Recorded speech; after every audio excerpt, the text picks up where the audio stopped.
السلام علیکم ورحمۃ اللہ وبرکاتہ۔ معزز ناظرین، میں روزانہ نبی صلی اللہ علیہ وسلم کی زندگی کو تھوڑا تھوڑا کر کے بتاتا تھا، لیکن بیچ میں کسی وجہ سے میں نے ویڈیوز اپلوڈ کرنا بند کر دیا تھا۔ اب سے انشاءاللہ میں روزانہ تسلسل کے ساتھ کنٹینیو ویڈیوز اپلوڈ کرتا رہوں گا۔ آپ حضرات سے گزارش ہے کہ آپ ہماری ویڈیوز کو دیکھیں، دوسروں کو شیئر کریں تاکہ سب کو اپنے نبی کی زندگی کے بارے میں معلومات حاصل ہو۔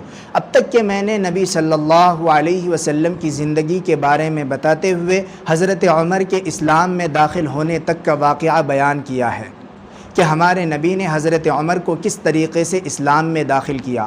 آج کی اس ویڈیو میں انشاءاللہ شعب ابی طالب کے بارے میں بتاؤں گا۔ شعب ابی طالب مکہ کے قریب ایک پہاڑ کی گھاٹی کا نام ہے، جہاں پر ہمارے نبی کے خاندان بنو ہاشم کے لوگ اور مسلمانوں نے 3 سال تک بہت زیادہ مصیبتوں کا سامنا کر کے 3 سال کی زندگی گزاری ہے۔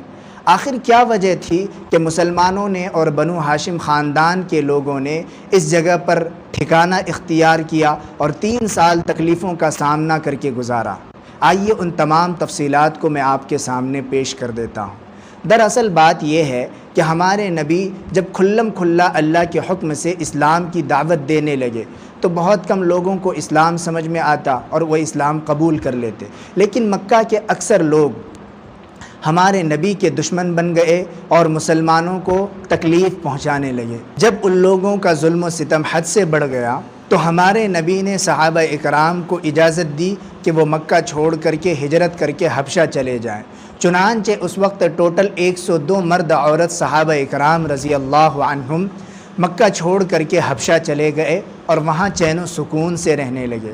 ان لوگوں کے حبشہ جانے کے فوراً بعد حضرت عمر رضی اللہ عنہ اسلام لے آئے۔ حضرت عمر رضی اللہ عنہ کے اسلام لاتے ہی کافروں کی ٹینشن بڑھ گئی، کیونکہ حضرت عمر سے کچھ دن پہلے ہی ایک بہادر شخص حضرت حمزہ رضی اللہ عنہ بھی اسلام قبول کر چکے تھے۔ کافر کہنے لگے کہ ہماری لاکھ کوششوں کے باوجود اسلام پھیلنے سے نہیں رک رہا ہے، بلکہ دن بدن مسلمانوں کی کوانٹٹی اور تعداد بڑھتی جا رہی ہے، لہٰذا ہمیں بہت جلد کچھ کرنا چاہیے۔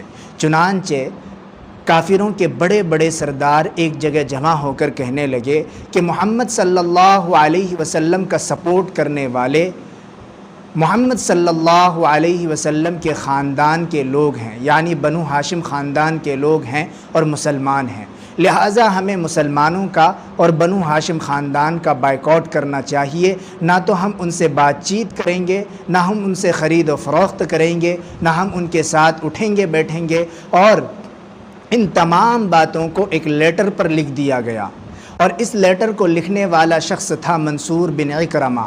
جیسے ہی اس نے یہ لیٹر لکھا، اس لیٹر کو لکھنے کے بعد اس کا داہنا ہاتھ کام کرنا بند کر دیا، یعنی اللہ کی طرف سے ایسا عذاب آیا کہ اس کا داہنا ہاتھ اب کام نہیں کر سکتا تھا، یہ ہمیشہ کے لیے لکھنے سے معذور ہو گیا۔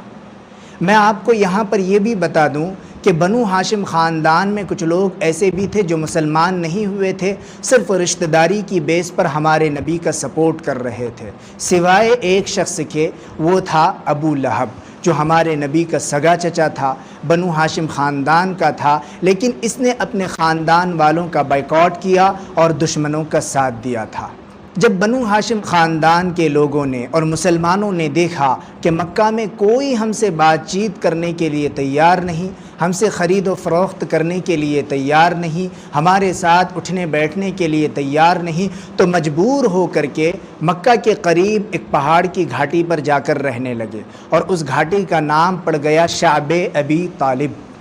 یاد رکھیے کہ شعب ابی طالب میں رہنے والے لوگ مکہ میں آنا جانا کر سکتے تھے، ان کو شعب ابی طالب میں قید نہیں کیا گیا تھا، بلکہ یہ لوگ خود مجبور ہو کر کے وہاں پر رہنے لگے کہ کوئی ہم سے بات چیت بھی نہیں کرتا، ہم سے خرید و فروخت بھی نہیں کرتا، تو یہاں رہ کر کے کیا فائدہ۔ چنانچہ سارے لوگ اپنے گھروں سے نکل کر کے اکٹھا ہو کر کے اس گھاٹی پر رہنے لگے۔ کھانے پینے کا سامان اس بیچ ختم ہو گیا۔ بھوک کی شدت جب ان کو ستانے لگی تو کچھ خریدنے کے لیے مکہ کے بازار میں کچھ صحابہ کرام آئے، لیکن وہاں پر کافر سرداروں نے یہ اعلان کر دیا کہ ان کو زیادہ سے زیادہ مہنگی کی قیمت میں سامان بیچو۔ جب صحابہ اکرام نے مہنگائی بہت زیادہ دیکھی اور مہنگائی کی وجہ سے کچھ خرید نہ سکے تو مجبور ہو کر کے دوبارہ شعب ابی طالب میں چلے گئے اور وہاں پر جا کر کے درخت کے پتے چبانے لگے۔ حضرت سعد بن ابی وقاص فرماتے ہیں کہ ایک رات میرا پیر کسی نرم چیز پر پڑا، میں نے اس کو اٹھا کر کے کھا لیا، لیکن اب تک نہیں معلوم کہ وہ نرم چیز کیا تھی۔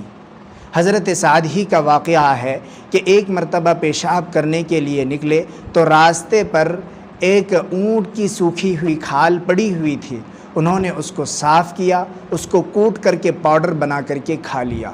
اس طریقے سے بھوک پیاس کی شدت کا سامنا کر کے انہوں نے یہاں پر زندگی گزارنی شروع کی، یہاں تک کہ بھوک پیاس کی شدت کی وجہ سے بچے بلبلانے لگے، چیخ چیخ کر رونے لگے، اور بچوں کے بلبلاہٹ کی آواز اس شعب ابی طالب سے باہر آنے لگی تو کچھ رحم دل تھے جن کا دل پگھل جاتا تھا۔ ان میں سے ایک شخص تھا عمرو بن ہشام۔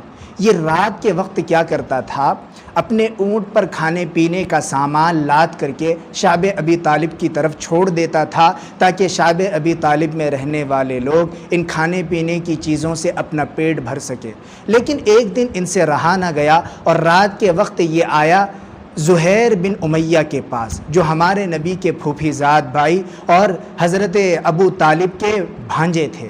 ان سے کہنے لگا کہ یار تم مزے سے کھا رہے ہو، پی رہے ہو، شادی بیاہ کر رہے ہو، لیکن تمہارے ماموں وہاں پر دانے دانے کے لیے ترس رہے ہیں۔ خدا کی قسم ابو جہل کے خاندان میں سے کوئی اس طرح تکلیف میں مبتلا ہوتا تو وہ ذرہ برابر بھی اس لیٹر کا پرواہ نہیں کرتا، اس بائیکاٹ کا پرواہ نہیں کرتا اور اس بائیکاٹ کو ختم کرتا۔ زہیر بن امیہ کہنے لگا کیا کروں، رحم تو آتا ہے لیکن میں تنہا ہوں۔ تو عمرو بن ہشام کہنے لگا میں تمہارے ساتھ ہوں۔ اس کے بعد عمرو بن ہشام ایک اور شخص کے پاس گیا اپنا ہم خیال بنانے کے لیے، اس کا نام تھا مطعم بن عدی، ان کو بھی اپنا ہم خیال بنایا۔ پھر ابو البختری نام کے ایک شخص کو اپنا ہم خیال بنایا، پھر زمعہ بن الاسود کو اپنا ہم خیال بنایا۔ یہ ٹوٹل 5 آدمی ہم خیال ہو گئے اور رات میں یہ مشورہ کیا کہ صبح حرم میں سارے لوگ جمع ہوں گے، اس وقت ہمیں اس بائیکاٹ کے خلاف آواز اٹھانی ہے۔ تو عمرو بن ہشام بن عمرو کہنے لگا کہ سب سے پہلے میں آواز بلند کروں گا۔ صبح ہوئی، سارے لوگ حرم شریف میں جمع ہوئے اور اس مجمع میں گھاٹی سے حضرت ابو طالب بھی آیا ہوا تھا۔ سب سے پہلے ہشام بن عمرو اٹھا اور کہنے لگا اے مکہ کے لوگوں، تم پر افسوس ہے کہ تم کھا رہے ہو، پی رہے ہو، مزے کی زندگی گزار رہے ہو، اور ادھر بنو ہاشم بھوک پیاس کی شدت میں دانے دانے کو ترس رہے ہیں۔ کیا تمہیں شرم نہیں آتی؟ خدا کی قسم اس بائیکاٹ کو ختم کرنا چاہیے اور خانہ کعبہ پر جو لیٹر لٹکا ہوا ہے اس کو پھاڑ دینا چاہیے۔ ابو جہل اٹھا اور کہنے لگا خدا کی قسم یہ لیٹر نہیں پھاڑا جائے گا۔ تو اتنے میں مطعم بن عدی اٹھا اور کہنے لگا خدا کی قسم پھاڑا جانا چاہیے۔ تیسرا شخص اٹھا زمعہ بن الاسود اور کہنے لگا یہ دونوں سچ کہہ رہے ہیں، جس وقت یہ لیٹر لکھا گیا تھا میں تیار ہی نہیں تھا، میں راضی ہی نہیں تھا۔ اسی طرح چوتھا شخص اٹھا۔ جیسے ہی ابو لہب نے مجمع کی یہ صورت دیکھی تو وہ بوکھلا گیا اور کہنے لگا لگتا ہے یہ رات کا مشورہ ہے۔ اتنے میں ہی حضرت ابو طالب اٹھے جو گھاٹی سے آئے ہوئے تھے، کیونکہ حضرت ابو طالب کو رات کے وقت آپ صلی اللہ علیہ وسلم نے بتایا تھا کہ اس لیٹر پر صرف بسمک اللہم لکھا ہوا ہے، اور جہاں جہاں پر اللہ کا نام لکھا ہوا ہے وہ اللہ کا نام باقی ہے، باقی ساری باتیں مٹ چکی ہیں۔ تو حضرت ابو طالب اس خبر کو لے کر کے آئے اور کہنے لگے کہ اے مکہ کے لوگوں، مجھے میرے بھتیجے نے یہ خبر دی ہے کہ جہاں پر بسمک اللہم اور جہاں جہاں پر اللہ کا نام لکھا ہے، بس اللہ کا نام لکھا ہوا اور بسمک اللہم لکھا ہوا باقی ہے، باقی ساری باتیں مٹ چکی ہیں۔ میرے بھتیجے نے آج تک کوئی غلط بات نہیں کہی ہے اور نہ ہی میرے بھتیجے کی کوئی بات غلط ثابت ہوئی ہے۔ اگر میرے بھتیجے کی بات صحیح ثابت ہوئی تو یہ بائیکاٹ جلد از جلد ختم ہونا چاہیے اور اس پروانے کو، اس لیٹر کو پھاڑ دینا چاہیے۔